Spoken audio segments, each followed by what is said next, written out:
Muy buenos días, muy buenas tardes y muy buenas noches. Bienvenidos a otro programa de Puro Vicio, Cine y Literatura. Hoy nos acompaña el filósofo reconvertido a periodista, filósofo que reflexiona sobre la actualidad o periodista que recurre a la filosofía para hablar de la actualidad, Javier Torrox, para mí uno de los más penetrantes analistas políticos que hay ahora mismo en España y que se ha especializado en algunos temas claves. Siempre es como un francotirador que pone la bala perfectamente en, digamos, el meollo, mientras la mayoría de medios de comunicación van por otros derroteros, siempre va a lo esencial y para mí es un placer tenerlo hoy aquí. Bienvenido, Javier.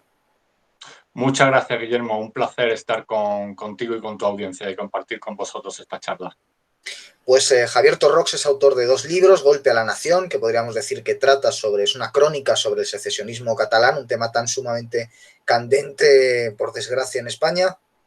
Y otro libro es La sencillez de las cosas, que trata sobre la necesidad de instaurar una república constitucional en España y que además era un libro que yo creo que su importancia la demuestra también el autor del prólogo, que era ni más ni menos que Antonio García Trevijano. Tengo por aquí el segundo tomo de su libro Teoría pura de la República, que salió de forma independiente con este título, El factor republicano, y por eso quisiera empezar ya directamente yendo a esta cuestión que considero esencial y que creo que eres una de las personas que mejor conoce, que es el tema de la República Constitucional. Y por eso quisiera que nos explicaras, por favor, y con total libertad de expositiva, en qué consiste esa República Constitucional y cuál es la necesidad, o podríamos decir la diferencia con el modelo actual político que hay en España y que llamamos democracia cuando en realidad, y como bien demostró García Trevijano, quizás sea más bien una partitocracia. Sí, Guillermo, efectivamente, no vivimos en España en la actualidad en una democracia formal, sino en una partidocracia que, bueno, los medios de comunicación y los analistas políticos, pues, tienden a hablar de que estamos en democracia, que vivimos en democracia, porque en toda Europa, la Europa de posguerra, tras la Segunda Guerra Mundial, se dio a sí mismo ese nombre, definió como democracia sus regímenes políticos, cuando era evidente que ninguna de esos países adoptó la democracia formal como tal, salvo Francia, y esto ya a finales de los años 50, principios de los 60, con la adopción de la Quinta República tras el golpe del general de Gaulle. Idealmente, la República Constitucional es algo muy sencillo, tal y como trato de exponer con sencillez, de ahí el título de mi obra, La sencillez de las cosas.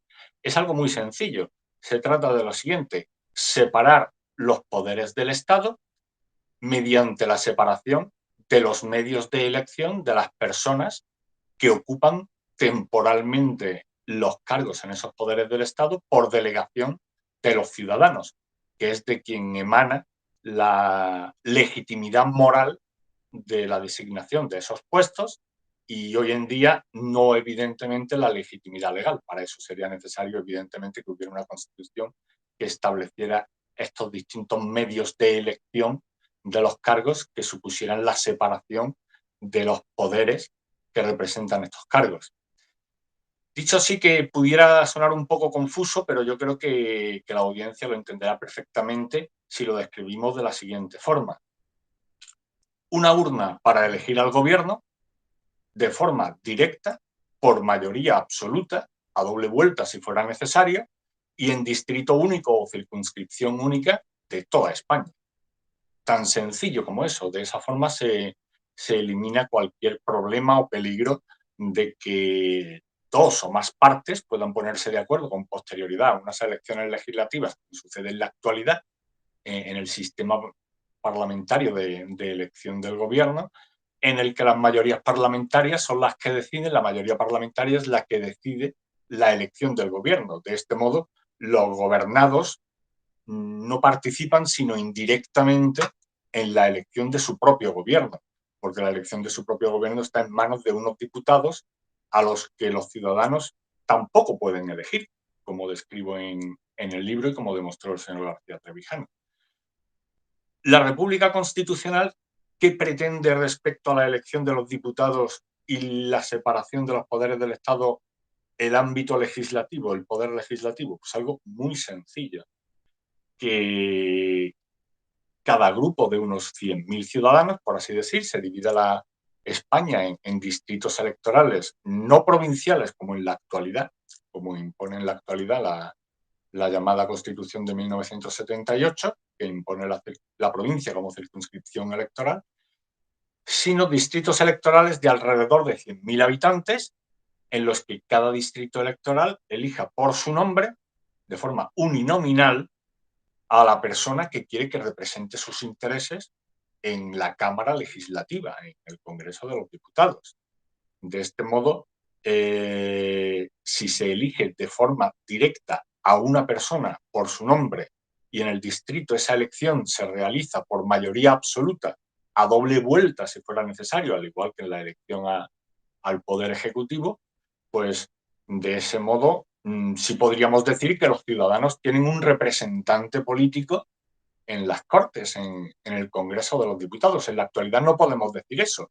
Bueno, lo dicen los diputados, lo dicen los medios de comunicación, pero en realidad las personas que ocupan escaños, tanto en el Congreso de los Diputados como en el Senado, sí que son representantes, pero bajo ningún concepto son representantes de los ciudadanos, son representantes de los partidos a los que deben el cargo que ocupan, el escaño que ocupan, porque es la dirección de cada uno de sus respectivos partidos la que decide la posición en la lista y la que le da o no la oportunidad a un aspirante a diputado o a un aspirante a senador a llegar a ocupar el escaño.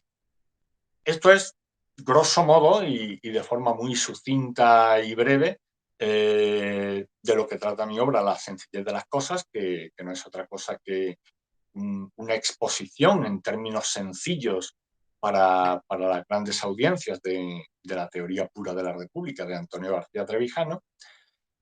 Y esta separación de poderes trata simplemente de separar en el ámbito de la sociedad política lo que es, por un lado, el gobierno de la administración y de las instituciones que forman parte del gobierno, el ámbito del poder ejecutivo, por un lado, la personificación del Estado la personificación jurídica de la nación, perdón, en el Estado, y su alta gerencia por parte del Poder Ejecutivo, eso por un lado, y en el ámbito de la nación, la representación de la propia nación en la Cámara Legislativa mediante la elección de diputados en elecciones uninominales en cada uno de los distritos electorales.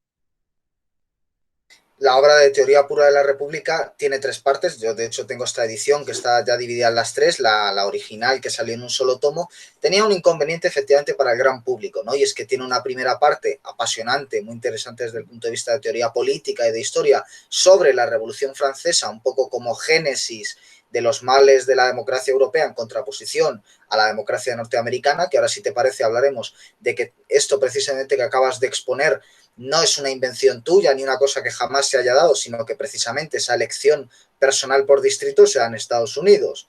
Tiene una segunda parte, que es precisamente esta que he mostrado yo, que es una parte más teórica de en qué consiste, y una tercera parte que quizás sea la más pragmática y la que más se puede asemejar o interesar al gran público. Pero sin embargo, creo que es necesario el ejercicio que tú haces, porque evidentemente la mayoría de personas se informan por los medios de comunicación.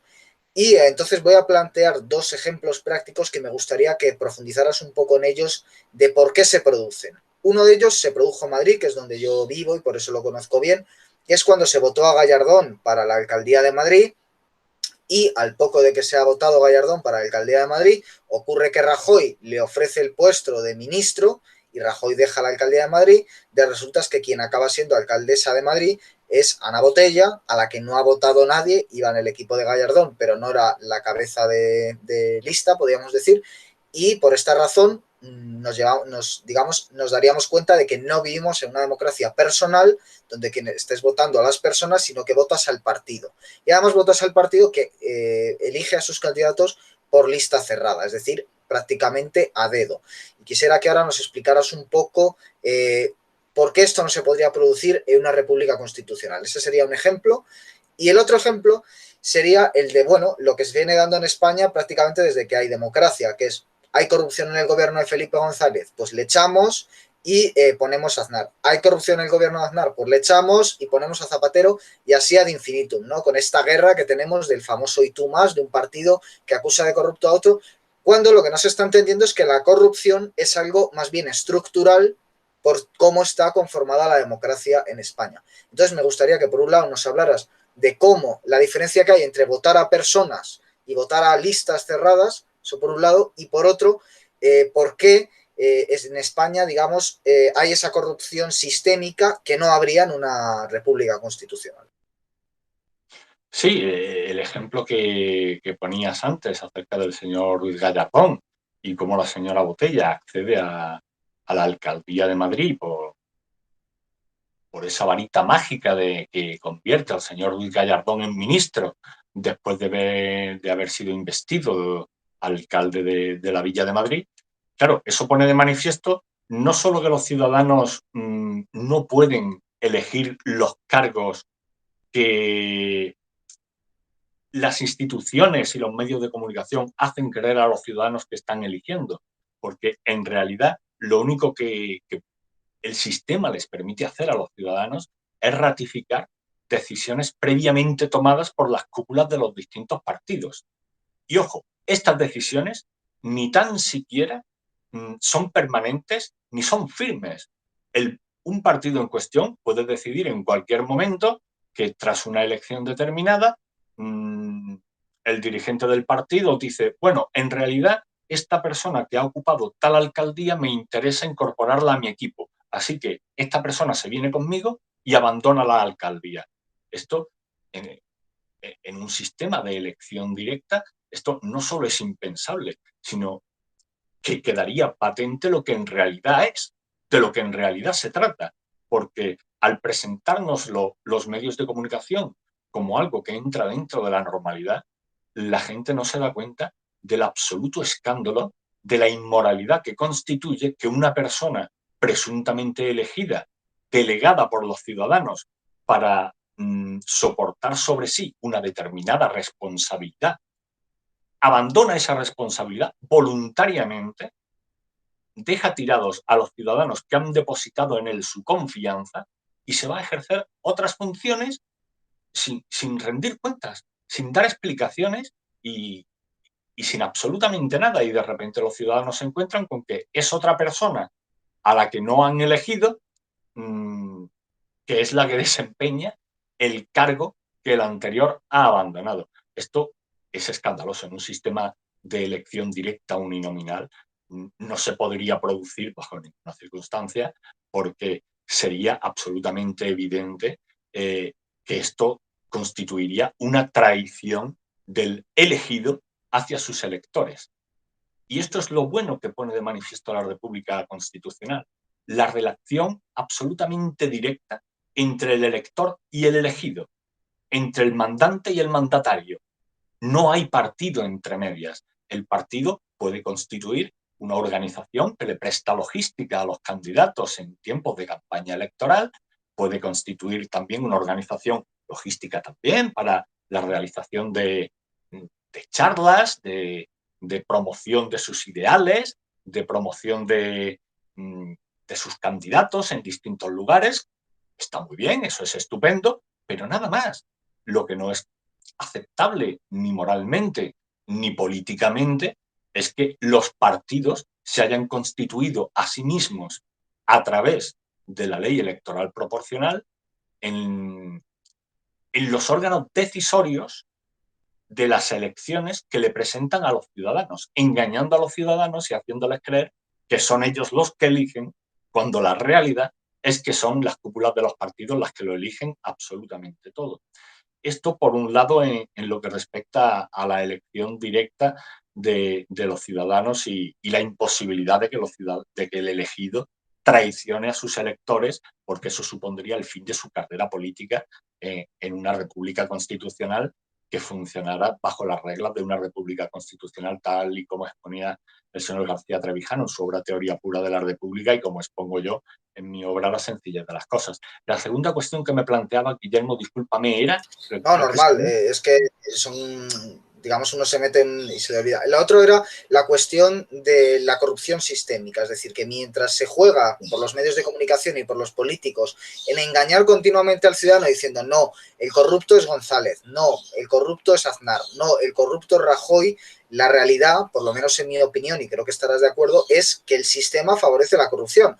Primero porque vemos que la corrupción donde más abunda, más allá de que se dé en los gobiernos generales, nacionales, podríamos decir, es en las autonomías, lo cual ya habla de lo difícil que es, digamos, fiscalizar lo que está haciendo una autonomía, ¿no? Que al tener precisamente ese poder, pues es más fácil que se corrompa, pero ya no solo esto, sino que cuando se van sucediendo distintos gobiernos y se ve que en todos hay corrupción, en vez de pensar, como se piensa comúnmente, que es culpa de las personas que van ocupando los cargos, hombre, quizás lo más razonable sea pensar que no, que la culpa es de que tal y como están montadas las cosas, es que favorece la corrupción. Y yo quisiera, por un lado, preguntarte por eso, y por otro, preguntarte por qué eso sería más difícil que ocurriera, sabiendo que el ser humano, pues como se dice, el poder corrompe y el poder absoluto corrompe absolutamente, es decir, que todo ser humano tiene una tendencia a la corrupción evidente, pero más allá de eso, evidentemente, un sistema democrático lo que debe crear es una sucesión de contrapoderes que eviten que si por lo menos uno de los organismos o de las instituciones del Estado se corrompa, las otras ejerzan de contrapeso fiscalizador para evitar que todo se corrompa. Y era un poco por lo que quería preguntarte. Sí, vamos, lo ejemplificas muy bien con esa cita de Lord Acton acerca de la corrupción y el poder.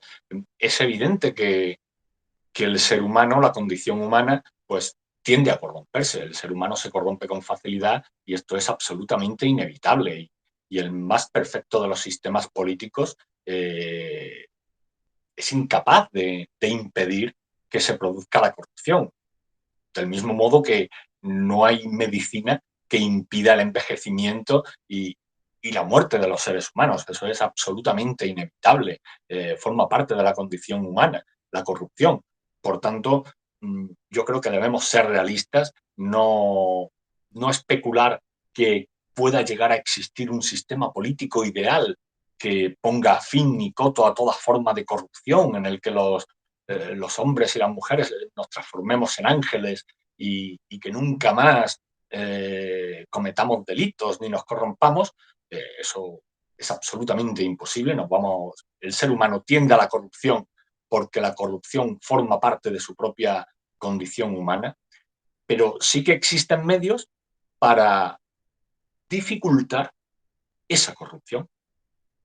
Y entre estos medios, pues está la separación de poderes, que unos poderes vigilen a los demás poderes y que de esa forma un poder fiscalice al otro, cada uno de ellos recele de los otros dos, que todos se vigilen entre sí y, y que de este modo pues, los ciudadanos puedan estar tranquilos de que están los poderes recelando unos de otros y eso va a redundar siempre en beneficio y tranquilidad del ciudadano. Si por un lado el poder ejecutivo es elegido de forma directa por los ciudadanos y tiene unas competencias absolutamente delimitadas, y por otro lado está el poder legislativo, cuyos diputados han sido también elegidos de forma directa por el ciudadano para velar por sus intereses personales, no los intereses de ningún partido, sino los intereses personales de cada distrito. El diputado de un distrito no va a rendir cuentas ni al jefe de su partido, ni al jefe de gobierno, o aunque pueda ser de su propio partido, porque el cargo del elegido no va a depender ni de ese jefe del Ejecutivo, ni del jefe de su partido. El cargo del diputado elegido va a estar en relación directa con el cumplimiento de las promesas que haya podido realizar a sus electores y con los compromisos que ese candidato elegido haya podido llegar a adquirir con sus electores. Si no cumple, sus electores no le van a volver a elegir. Va a quedar en la calle en el siguiente proceso electoral. Por más que beneficie al jefe de su partido o al jefe del Ejecutivo, es la relación directa entre elector y elegido la que encadena al elegido a cumplir lo que quiere el elector, lo que quiere el votante, porque si no, se está jugando el cargo. Eso, tan solo esa medida de elección directa y separación de poderes mediante medios de elección separados podría suprimir más de 2/3 o incluso más de las tentaciones de corrupción a las que puedan llegar los distintos cargos electos, porque sabrían que en todo momento están siendo fiscalizados y que se están jugando el cargo. Otra cuestión adicional también, especialmente en el ámbito del poder legislativo que apuntaba García Trevijano en Teoría Pura de la República y que anoto yo también en La sencillez de las cosas, es la creación en cada uno de los distritos electorales de una oficina del elector en la que cuando se elija un diputado en unas elecciones legislativas, se elige también a un suplente. De esta forma, el candidato que resulta finalmente elegido accede a su escaño en las Cortes y el suplente se queda en la oficina electoral del distrito a la espera de acontecimientos, pero no se queda cruzado de brazos. Su labor va a ser de fiscalización de la persona que está ocupando el escaño que el suplente ambiciona. De este modo, va a fiscalizar lo que hace el suplente y en caso de que no cumpla sus compromisos podrá ponerlo de manifiesto ante su electorado y que su electorado pueda reaccionar y revocar la delegación otorgada, la diputación otorgada a ese diputado.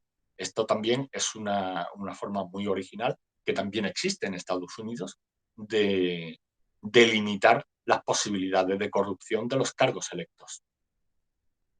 Hace poco, con motivo de las elecciones en la Comunidad de Madrid, yo precisamente subí un vídeo hablando de cómo por un lado se nos decía que era comunistas contra la libertad y por otro lado se nos decía que era fascistas también contra demócratas, ¿no? Y un poco la pregunta que quiero hacerte es por ese instrumento, evidentemente, de los partidos, dado que es una partitocracia, para defenderse. Es decir, un poco explicarle al ciudadano de a pie por qué, si va a votar, aunque sea por miedo, que es a lo que se suele acudir en España, y en este caso es lo que estaba funcionando, si te dicen que van a venir los comunistas o si te dicen que van a venir los fascistas, es para movilizarte. Y otro dato curioso era ver cómo todos los partidos se apropiaban de los abstencionistas, ¿no? Porque el camino, hay que decirlo, para alcanzar una república constitucional es no votando y generando una mayoría abstencionista de por lo menos un 60% que invalide o no legitime al gobierno que salga. Es decir, que aunque vote el 40%, el gobierno que salga no tenga una mayoría de votos suficiente como para estar legítimamente gobernando. Entonces, para que eso no ocurra, lo que se hace es, por un lado, apropiarse de los abstencionistas. Se han quedado en casa los votantes del PSOE o de izquierda, se han quedado en casa los votantes de derechas. Y por otro, movilizar al votante con el miedo. Vienen los comunistas, vienen los fascistas. Eso por un lado. Y por otro, el tema de la representación. Es decir, que en democracia, si no me equivoco, hay dos formas de voto. El directo y el representado. El directo es una persona un voto y el representado es el diputado vota por X número de personas que le han votado a él. Entonces, quisiera un poco preguntarte porque nos expliques cómo, en el fondo, a quien tenemos que tener miedo es a los diputados, porque ellos a día de hoy van a poner siempre antes al partido que a aquellos que le han votado. O sea, van a poner antes los intereses de partido que a aquellos que le han votado. Y por lo tanto, más que un voto representado, estaríamos hablando de un voto robado, ¿no? Por eso quisiera un poco hablar del tema de la abstención, de por qué debemos abstenernos y por qué aquel que diga, no, oiga, yo voy a votar porque salen los comunistas y los fascistas, aunque no me encante esta democracia, en realidad está pegándose un tiro en el pie. Bueno, sí, la abstención García Trevijano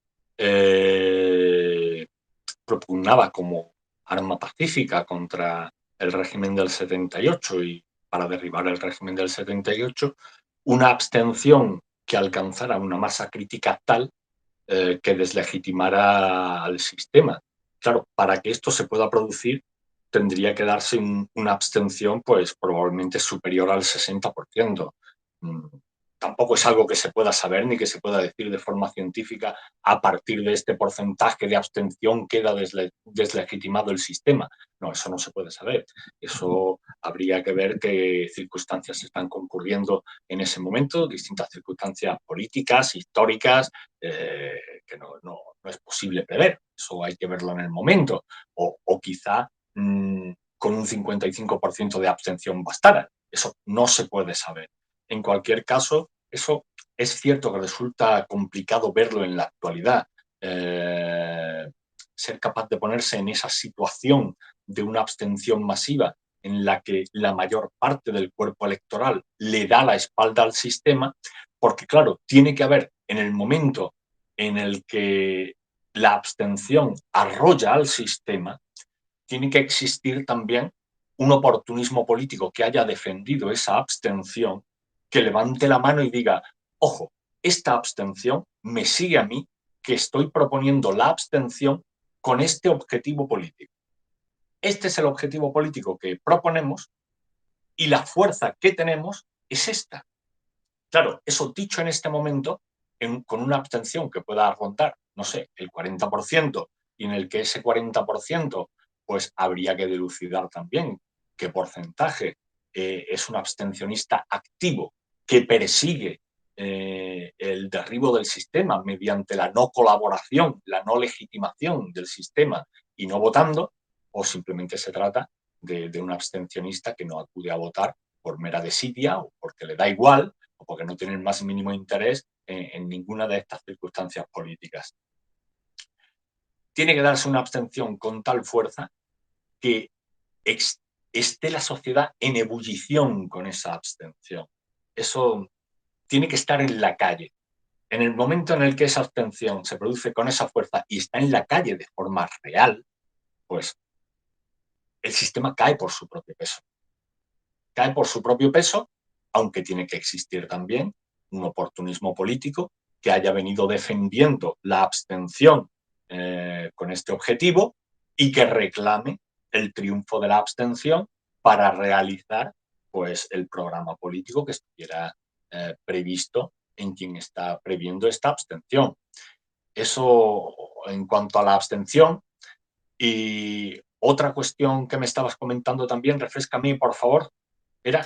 Sí, la otra cuestión era la movilización por el miedo y también la idea del voto útil, es decir, esta idea de, Sí. bueno, a mí no me gusta, que en realidad es la mayoría de votantes, ¿no? Lo que se dice votar en términos coloquiales con la nariz tapada, que de hecho yo, todo el mundo que conozco que ha ido a votar a Madrid, ha ido a votar con la nariz tapada, es decir, no conozco a nadie que dijera, hombre, voy a votar ilusionadísimo, ¿no? Seguramente haya mucha gente que haya votado con muchísima ilusión, pero yo en mi entorno, por casualidades, todo el mundo me decía que iba a votar a unos y a otros, y en este caso estaba muy bien repartido, con la nariz tapada. Y entonces yo un poco lo que quiero es a quien nos esté viendo, si no convencerle, porque tampoco vendemos nada, removerle en el sentido de, bueno, igual debes aspirar un poquito más alto, es decir, en vez de lo menos malo, quizás estaría bien que fuéramos un poquito más idealistas y aspiráramos a algo realmente bueno, ya que por lo menos pues es algo tan sumamente importante en nuestras vidas que define el destino común, ¿no? Como es la política. Sí, evidentemente siempre será mucho más agradable poder votar a alguien que te ha convencido o con quien compartes la mayor parte de su plataforma ideológica que no votar tapándonos la nariz, como decías anteriormente, para evitar un mal mayor, por así decir. Siempre es preferible y en una situación de elección directa, tanto de cargos ejecutivos, ya sea en el gobierno nacional o en una alcaldía, pues, o como diputados o concejales, pues siempre va a ser mejor elegir de forma directa que no en una elección con un sistema proporcional en el que se le impide al elector elegir y lo convierte en votante, en mero votante. De todas formas, seamos realistas, también se puede producir la situación de votar con la nariz tapada en una situación de elección directa en la que ninguno de los candidatos pueda convencer a un determinado elector, pero termina optando por uno de ellos, pues por afinidad política o por afinidad, qué sé yo, literaria, cualquiera sabe. Ahí cada votante toma sus propias decisiones. Pero lo que quiero decir es que sí que se da esa circunstancia de que al existir un sistema proporcional, pues es más fácil que se dé la circunstancia de que quien va a votar porque está convencido de que hay que votar, porque el voto tiene que ser útil, porque hay que impedir que venga la derecha o hay que impedir que venga la izquierda y la gente se moviliza con esos mensajes que apelan a lo más primario y a lo más primitivo de la condición humana, a las emociones, al miedo, pues eso remueve las conciencias, remueve los corazones, hace reaccionar a la gente y la gente acude a votar, que es, a fin de cuentas, lo que persiguen los mercaderes de la industria política del régimen del 78, porque esto es una industria. Es una industria política de la que viven miles y miles de personas y en la que participan con entusiasmo decenas de miles, incluso diría centenares y millones de personas, porque su vida y sus ingresos pues depende de la continuidad del sistema, del régimen del 78, de que gobiernen unos o gobiernen otros. Es un clásico esto de que el Partido Socialista parte en cualquier elección de ámbito nacional, parte con 5 millones de votos, porque son 5 millones de afines que deben sus puestos y salarios al Partido Socialista, y en tanto que el Partido Socialista ocupe posiciones de poder, pues esas 5 millones de personas están tranquilos pensando, bueno, pues me estoy asegurando mi puesto durante 4 años más, así que me interesa que continúen estos para asegurar mi puesto y para ayudar a que consiga su puesto, pues mi hijo, mi sobrino, mi hermano, mi primo, lo que fuera. Esto es, no decir una pescadilla que se muerda la cola, no es que sea una pescadilla que se muerda la cola, es un chiringuito inmenso que no hay por dónde meterle mano, que aquí en Andalucía lo hemos vivido durante 40 años, se han pasado 40 años modernizando Andalucía, han estado en el gobierno más tiempo de lo que estuvo en el gobierno el dictador Franco y todavía seguían hablando de que había que modernizar Andalucía. Pero bueno, señores, no han tenido ustedes tiempo en 40 años de modernizar Andalucía, no han tenido ustedes tiempo en 40 años de bajar un poquito, aunque solo sea 5 décimas, el desempleo estructural que soporta Andalucía, especialmente la provincia de Cádiz, donde es algo espantoso el paro estructural que llega a superar el 30% durante meses y meses. Bueno, pero no quiero irme con cuestiones puntuales. Y sí que quería seguir haciendo hincapié en la cuestión de la apelación al voto útil. El voto útil hoy día es un verdadero problema para el votante convencido, el ciudadano español, que con toda su buena intención, o por desconocimiento, por las circunstancias que sean, sí que participa de las votaciones, pues oye apelaciones del voto útil en un sentido, del voto útil en otro sentido, recibe estos mensajes tanto de los distintos actores políticos como de absolutamente todos los medios de comunicación, pero en realidad ese ciudadano no tiene capacidad para saber cómo va a ser de útil su voto en función de a quién vota. Porque para saber el valor de su voto, que aquí está la clave de la cuestión, el valor del voto, necesita una hoja de cálculo con una fórmula matemática que a mí, que soy de letras, tengo formación humanista, pues es absolutamente ajena. Yo soy incapaz de conocer, si yo votara, yo no podría saber el valor de mi voto. Si yo votara en una república constitucional, sabría que mi voto vale por uno. Un voto, uno. Pero en un sistema de elección proporcional, esto que se habla tanto, la ley DON, todo el mundo menciona la ley DON y nadie tiene ni la más remota idea de en qué consiste la ley DON, cuál es esa fórmula matemática, cuáles son los presupuestos matemáticos de ese algoritmo y cómo funciona esa máquina que le entra un voto por un sitio, le dan a una palanca y el valor que produce ese voto cambia en función del lugar en el que se emite el voto, en función de lo que votan los demás, en función de la población, de cuántos votan, de cuántos dejan de votar. La cantidad de variables es tal que el ciudadano no puede saber lo que vale su voto. Un voto tiene que tener un valor y el ciudadano elector tiene que conocer de antemano el valor de su voto, porque si no lo conoce de antemano, está votando a ciegas, no sabe lo que está haciendo, le están engañando, le están diciendo, vota, tu voto tiene valor. No es cierto, el ciudadano no sabe lo que vale su voto y debe saberlo. Y los poderes del Estado y la legislación deben tener la responsabilidad de establecer los medios para que el ciudadano sepa el valor de su voto, que debe ser uno, ni más ni menos. Un voto tiene que tener valor uno, sumar uno, fuerza uno. Junto a los votos de sus demás vecinos, pues sumen fuerza, que de eso se tratan las elecciones, sumar fuerza con unidades que se contabilizan y se van sumando entre sí, pero tienen que sumar cada uno de los votos. Si el ciudadano no sabe el valor que va a tener su propio voto, ¿cómo rayos va a conocer la utilidad que pueda llegar a tener su voto? Es imposible. Eso es una ficción. Antes, precisamente, el ejemplo que ponía yo era el del bipartidismo, es decir, cuando uno se corrompe ya es tiempo de votar a otro, ya había una cierta renovación. Precisamente hace 10 años, ahora, hace unos pocos días, ocurrió el 15M, que, digamos, un acontecimiento en la última etapa de Zapatero, cuando Zapatero ya está quemado por una crisis económica que le ha obligado a hacer recortes, y de alguna forma la izquierda necesita renovarse. Y entonces lo que hace es coger un discurso que en alguna medida es precisamente el del sistema, es decir, lo que pedían era más seguridad social, etcétera, etcétera, del sistema, pero de otro lado también recogen algunas ideas de García Trevijano, o no necesariamente de Trevijano, sino de algunos pensadores afines como Enrique Diego, y en este caso me refiero al término casta parasitaria, que luego hizo suyo Podemos.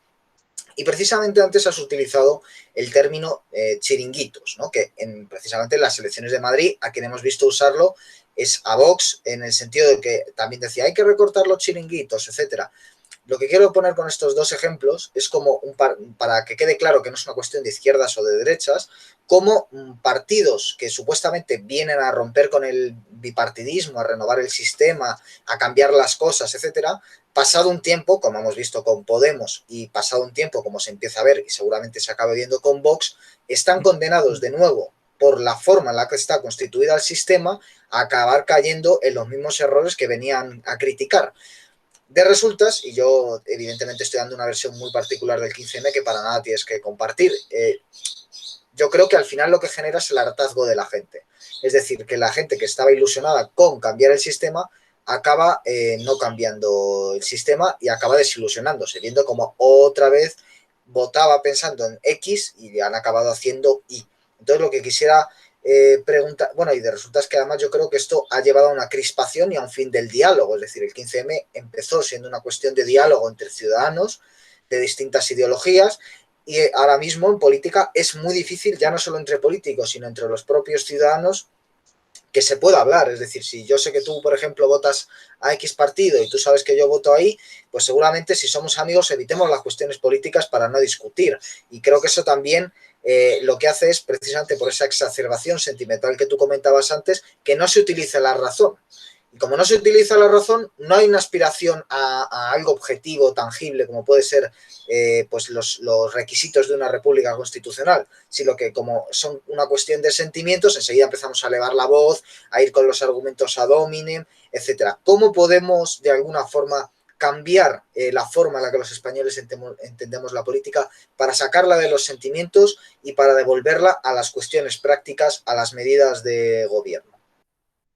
Eso es muy difícil, estimado Guillermo, eso es muy difícil porque todos los partidos pretenden aprovecharse de esa apelación a las emociones, precisamente porque apelar a las emociones funciona electoralmente. Obtienen réditos electorales con eso, con la apelación a los instintos más primarios de las personas, especialmente el miedo, la esperanza. Pero esto solo se puede combatir con mucha pedagogía, con mucha paciencia y con mucha repetición, repitiendo un discurso racional de explicación de cuál es el funcionamiento de los sistemas políticos, de qué es lo que necesitamos de los sistemas políticos los ciudadanos para proteger nuestras libertades y derechos, que de eso se trata a fin de cuentas. Un gobierno no está para decir cómo tiene que funcionar una empresa. Un gobierno está para asegurarse de que las libertades y derechos de esa empresa, de los ciudadanos que trabajan en ella o del ciudadano o los ciudadanos que la han puesto en marcha, no se vean limitados por nada ni por nadie. Esa es la función del gobierno, asegurar que las libertades y derechos se cumplen. Pero no se comportan así los actores políticos. Los actores políticos en la actualidad tienen una enorme tendencia a entrar en todos los ámbitos de la vida de los ciudadanos. se ha convertido en un lugar común hablar de mejorar la vida de los ciudadanos. No, no. Los ciudadanos son ya mayorcitos, son responsables de sus propias vidas y son los ciudadanos los que tienen que mejorar su propia vida. Eso no es responsabilidad de los gobiernos. Los gobiernos sí que son responsables de no poner obstáculos a ese desarrollo vital de cada uno de los ciudadanos. Su responsabilidad es remover esos obstáculos en caso de que los haya y, desde luego, no crearlos. Eso bajo ningún concepto. Pero en la actualidad, la concepción de la política que se ha extendido es la de decirle a los ciudadanos los caminitos que tienen que ir siguiendo en función de las decisiones que puedan ir tomando cada uno de los ciudadanos. No sé si recordarás, cuando yo era un chavalín, existía una editorial que creo que recordar que se llamaba Timum Más, que tenía una colección de obras que se llamaba Elige tu propia aventura. La obra te iba contando una historia y cada par de páginas un personaje iba a tomar una decisión sobre lo que estaba sucediendo y era el lector el que decidía lo que el personaje iba a hacer. Y al pie de página te decía, si fulanito va a hacer esto, vete a la página tal, si va a hacer lo otro, vete a la página cual. Y entonces el ciudadano elegía su propia aventura, pero la aventura estaba ya escrita previamente, estaba delimitada, el camino estaba señalado por donde iba a ir el personaje. Eso es lo que están haciendo los gobiernos. Crean una ficción de libertad para el ciudadano, para que elija los distintos caminos que le pone delante el poder establecido, mediante una legislación que pretende abarcar absolutamente todos los ámbitos de la vida, absolutamente todas las decisiones que pueda tomar el ciudadano, y entonces, en función de esa prescripción legalista de todas las decisiones, el ciudadano se va viendo obligado, en función del camino que elige, a hacer lo que la ley ya le está obligando a hacer. No hay libertad de elección. Esto es otra cuestión también bastante importante, creo yo, con respecto a las elecciones recientes en la Comunidad de Madrid, en la que hasta cierto punto, aunque sí era muy buena la reclamación de libertad que se estaba haciendo, no es menos cierto también que hasta cierto punto se ha banalizado la idea de libertad. Está muy bien que se hable de libertad, pero claro, cuando alguien defiende la libertad y pone como ejemplo de libertad tomarse unas cañas, pues claro, el rival político se cachondea de esa exposición y no falto de razón, porque claro, tomarse unas cañas puede ser la consecuencia última del ejercicio de la libertad de obra de cada uno de los ciudadanos. Pero quizás se ha banalizado un poco en qué consiste la libertad y lo que habría que hacer es, como te decía antes, hacer pedagogía y hacer ver a los ciudadanos que la libertad no consiste tan solo en poder ir a tomarse unas cañas donde quieras, cuando quieras, con quien quieras y a la hora que quieras, y si tienes que desplazarte, desplazándote porque hay libertad de circulación, sino que eso procede de la verdadera libertad, que es otra, que es la libertad política, que no es otra cosa que lo que hablábamos al inicio de esta charla. La libertad política consiste en la libertad para elegir, por un lado, a tu gobierno y, por otro lado, a tu representante, donde no existe la posibilidad de elección separada del representante político y de tu gobierno, entonces no hay libertad política. Hay derechos que otorga el sistema, que permite que los ciudadanos hagan unas cosas, hagan otras, pero no hay libertad. Y la libertad no es algo que vaya a venir nadie a regalarnos. La libertad se conquista o no hay libertad. Eso es algo que aprendieron de forma fantástica en Estados Unidos los padres fundadores, y de ahí en la Bill of Rights, la segunda enmienda a la Constitución, que establece el derecho a portar armas, que eso en Europa no se acaba de comprender, echan humo las cabezas cada vez que alguien habla del derecho a portar armas en Estados Unidos, especialmente en España, pero claro, en España no se comprende que en Estados Unidos ha crecido con una escopeta sobre el dintel de la puerta, que nadie salía a la calle sin la escopeta. Y no solo eso, sino que el derecho a portar armas es el medio de garantizar la libertad política de los estadounidenses, porque es una advertencia al poder, al gobierno, con la que los ciudadanos le dicen al gobierno: ojo, no te vuelvas tiránico porque yo tengo armas para defenderme de ti. En eso consiste la segunda enmienda, y eso es algo que en Europa no se acaba de ver. Claro, evidentemente cuando el ciudadano no tiene la violencia, quien tiene la violencia es el Estado, la hegemonía del uso de la violencia, y también hay que saber que el poder en el fondo tiene siempre asociado un tipo de violencia. Entonces, si el Estado tiene el poder y tiene la hegemonía de la violencia, el que está en defenso es el ciudadano. Y creo que hay dos ejemplos históricos muy claros para hablar de la necesidad de que el ciudadano pueda defenderse. Uno es el motín de la rebelión del whisky, que ocurrió entre 1791 y 1794 en Estados Unidos, que por culpa de que se le subió el impuesto a Alexander Hamilton, le subió el impuesto al whisky para pagar las deudas del Estado, y el ciudadano se rebeló.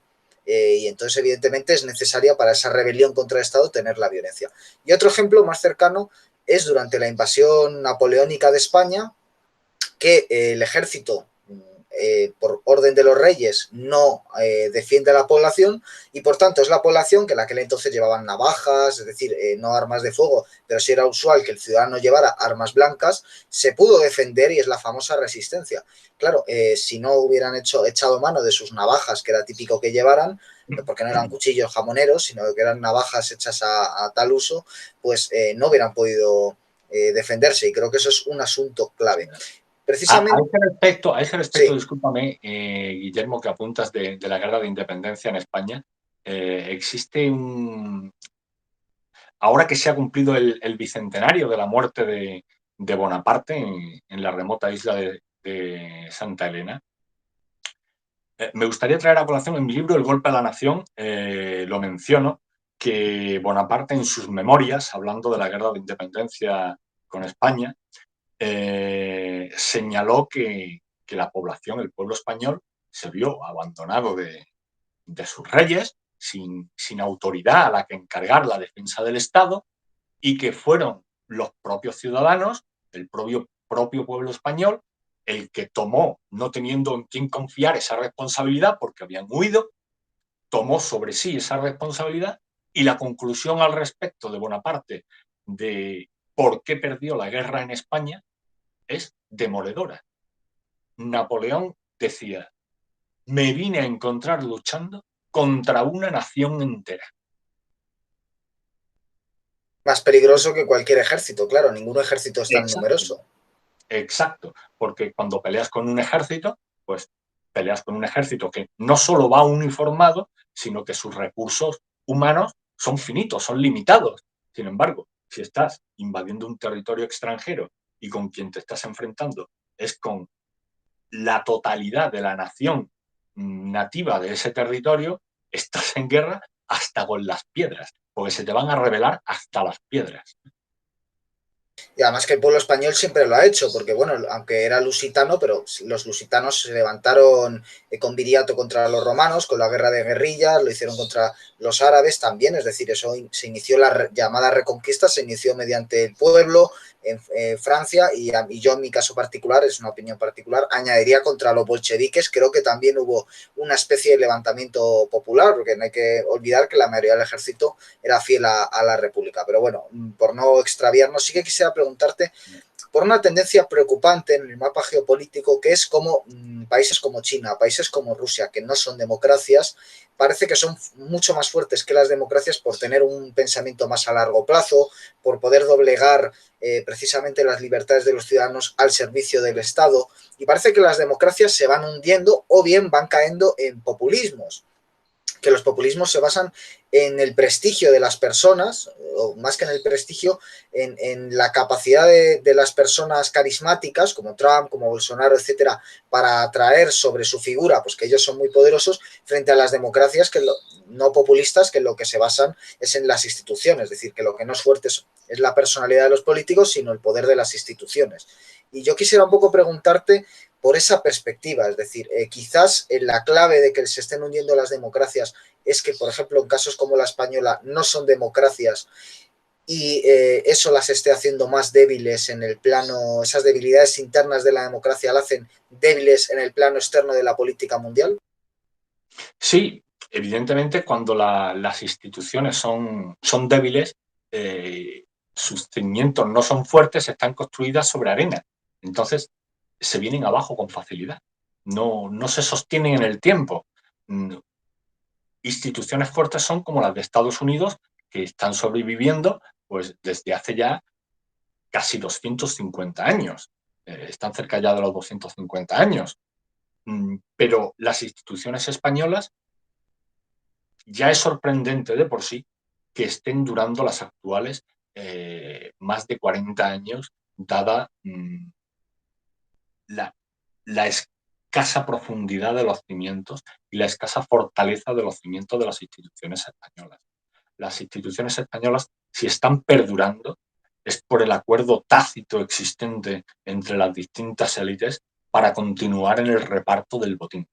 Y esto va a continuar así mientras las élites estén de acuerdo en repartirse el botín. En cuanto llegue alguien que diga, aquí se acabó el reparto del botín, Vox dice que va a hacer eso, estaría por ver.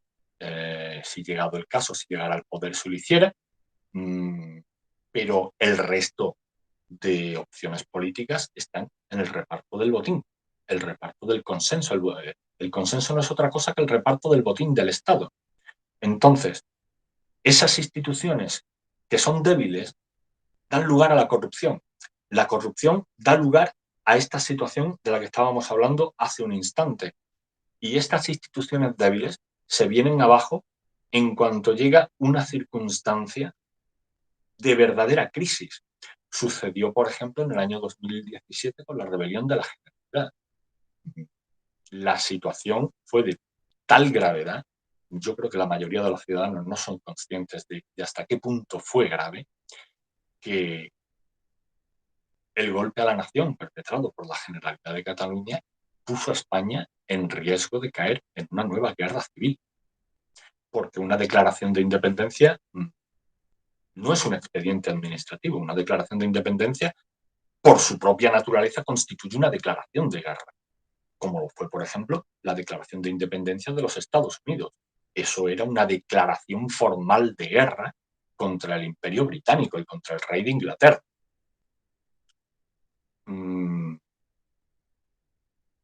Donde hay instituciones fuertes, permanecen esas instituciones, esos sistemas políticos, es más probable que se prolonguen en el tiempo, que tengan extensión en el tiempo, pero no son una garantía tampoco, porque aunque las instituciones inteligentes pueden estar diseñadas para impedir que la condición humana, que es corruptible, como decíamos al inicio de nuestra charla, para impedir que aflore esta corrupción, no lo puede impedir de forma indefinida. La naturaleza humana es la que es y esa corrupción siempre acaba por aparecer y encontrar resquicios por los que colarse y salir a flote. Es como el mercurio, siempre encuentra un hueco. Por ahí se cuela la corrupción siempre. Donde hay la más mínima grieta, el más mínimo resquicio, acabará encontrando ese resquicio y por ahí se colará la corrupción y agrietará las instituciones, y esas instituciones poco a poco se deteriorarán, se erosionarán de forma más lenta que instituciones más débiles, peor diseñadas y más dependientes de la voluntad de las personas, pero tarde o temprano terminan cayendo.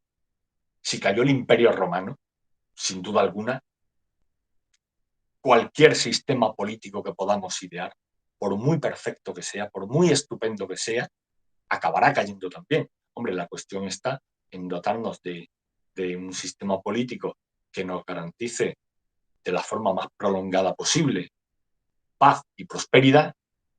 Llegado el caso de que ese sistema se agotara, pues encontrar otro que garantice al menos durante el mismo tiempo, durante varios siglos, paz y prosperidad para los que vengan después. Pero evidentemente y sin duda, esa paz y esa prosperidad y la extensión en el tiempo de esa prosperidad dependerá del diseño de las instituciones. Si son inteligentes, si son buenas instituciones, fuertes y capaces de resistir el empuje de la corrupción, pues esa prosperidad se prolongará en el tiempo. Si no tienen esa fortaleza las instituciones, pues podrá haber quizá durante algunos años, incluso durante algunas pocas décadas, un artificio, un sueño de prosperidad o incluso prosperidad real durante un tiempo limitado, pero tarde o temprano una institución débil se erosionará y esa erosión hará caer la institución y con la institución pues al conjunto del sistema político del que haya emanado esa propia institución. Lo estamos viendo, por ejemplo, con el Tribunal Constitucional en la actualidad. El Tribunal Constitucional, hay sentencias con las que no se pronuncia, por ejemplo, la del aborto, que lleva 11 años en cartera y no dice nada al respecto.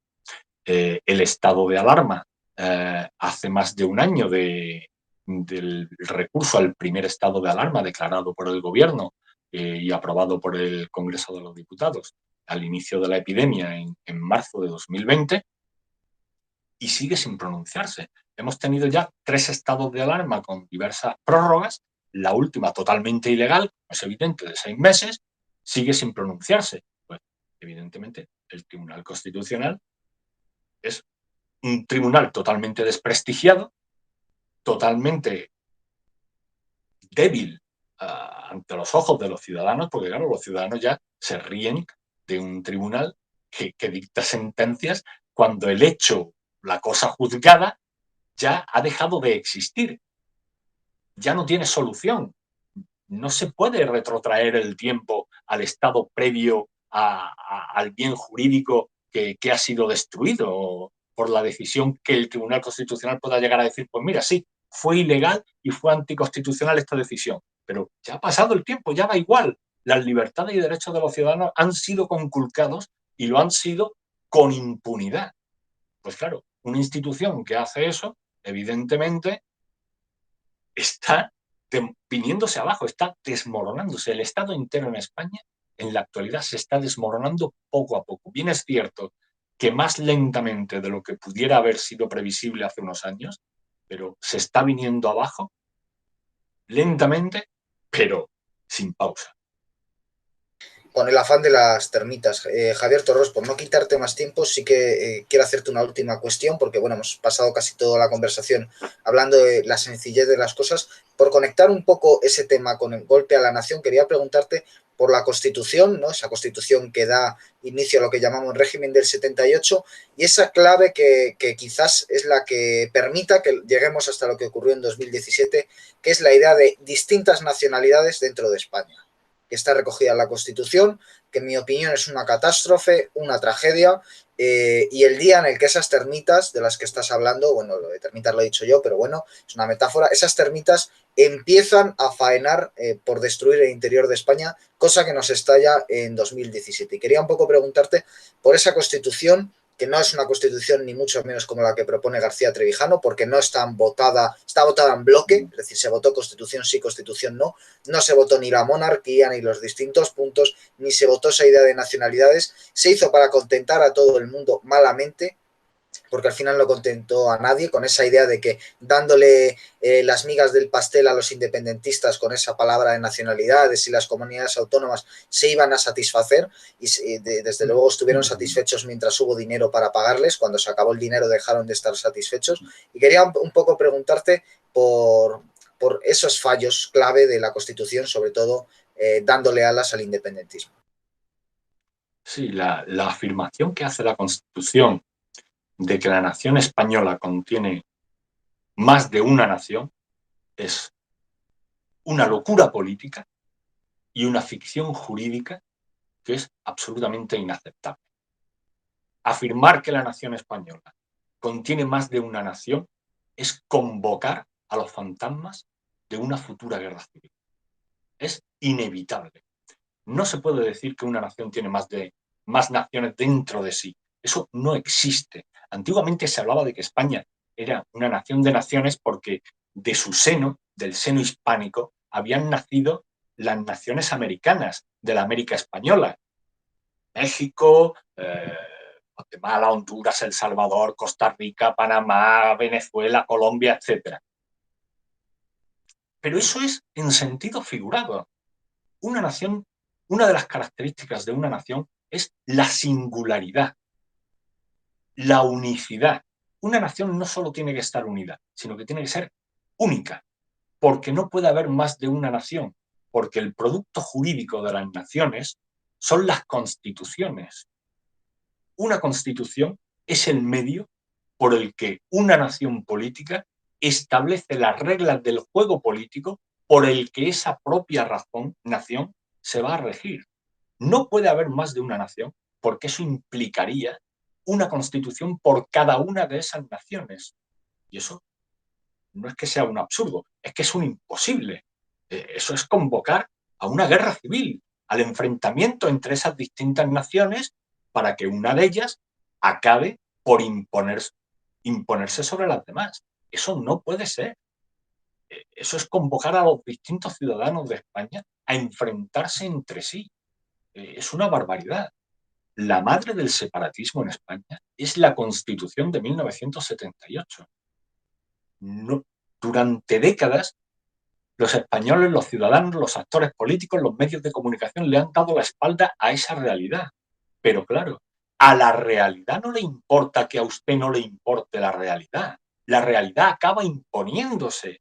Y aunque usted mire para otro lado, acaba golpeándole en toda la cara y estallándole en la cara, como nos sucedió en septiembre y octubre de 2017.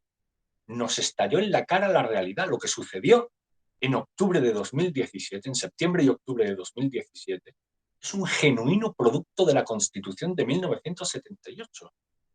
Si la Constitución de 1978 no establece esa barbaridad de que hay más de una nación en España, si establece con claridad meridiana hasta dónde pueden llegar las comunidades autónomas, a qué competencias pueden asumir y cuáles no, y que se cumpla, porque claro, una cosa, existe un artículo que dice el 149, quiero recordar, que establece cuáles son las competencias exclusivas del Estado, pero eso se lo saltan a la torera.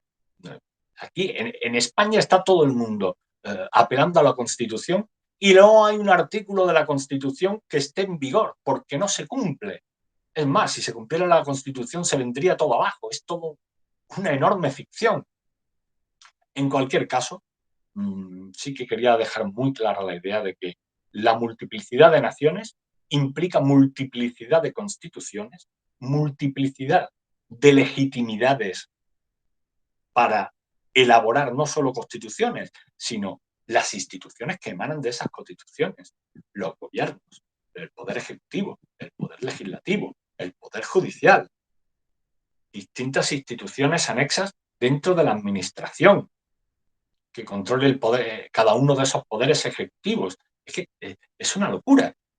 Han creado también en base a esta ficción las comunidades autónomas para dar salida a los secundones de los distintos partidos y contentar a los separatistas vascos por un lado, a los separatistas catalanes por otro, y claro, eso ha ido creciendo, creciendo, creciendo, el poder es insaciable, el poder tiende a crecer de forma indefinida hasta que encuentra algo que lo detiene, y en esas estamos, hasta que una de dos, que esta Constitución, si seguimos tal y como estamos, dará lugar, Dios no lo quiera, a un nuevo enfrentamiento civil, o que suceda algo que ponga fin a esta Constitución, que se abra por fin en España un periodo de libertad constituyente y que sean los ciudadanos los que decidan su propio futuro y las reglas del juego político de España mediante la elección de diputados constituyentes tras un periodo de libertad constituyente y que al fin podamos dotarnos pues, de un sistema con separación de poderes en los que los ciudadanos puedan elegir de forma separada a su gobierno y a cada uno de sus diputados. Precisamente a mí me gusta mucho una metáfora que usa Gustavo Bueno en España frente a Europa, que es la de círculo de círculos, ¿no? Que dice que es una estupidez. Pues es lo mismo que nación de naciones. Un círculo es un círculo, una nación es una nación y dentro no puede tener otros círculos. Y por otro lado, una cosa que dice Ignacio Gómez de Liaño en Recuperar la democracia, que es comparando con otros países como Francia, como Alemania, que tienen en su constitución una ley contra los partidos que atentan contra la constitución. Es decir, el partido que sea anticonstitucional no puede concurrir a las elecciones. Claro, nosotros hemos visto recientemente cómo se atacaban comisarías en Cataluña, vimos el 1 de octubre cómo las fuerzas del orden estaban al servicio de los intereses que no son los del orden precisamente, y eso evidentemente son signos de una democracia que se muere. Por lo tanto, ¿no? Una democracia que no se defiende, no es una tiranía una democracia que se defiende, es una democracia. Y una democracia que no se defiende no es una democracia, es una demagogia, podríamos decir, un gobierno de las muchedumbres, una oclocracia, si se quiere. Entonces, bueno, yo me uno a tus deseos, Javier Torrox, de una república constitucional, o por lo menos de un cambio para solucionar algunas cosas. Autor de La sencillez de las cosas y de Golpe a la Nación, ha sido un honor tenerte aquí. Invito a todos los que nos estén escuchando a que le sigan en Twitter, porque yo desde luego aprendo muchísimo, lo que no está en la mayoría de medios de comunicación. Y no sé si quieres decir una última cosa, Javier. Pues nada más, agradecerte la invitación, enviarte un caluroso saludo a ti y a tu audiencia. Pues muchas gracias, Javier Torrox, y muchas gracias a los espectadores por su tiempo y atención. Esperemos que les haya servido para reflexionar y para pensárselo mejor antes de ir a votar la próxima vez, y volveremos pronto en Puro Vicio Cine y Literatura con más programas. Hasta pronto.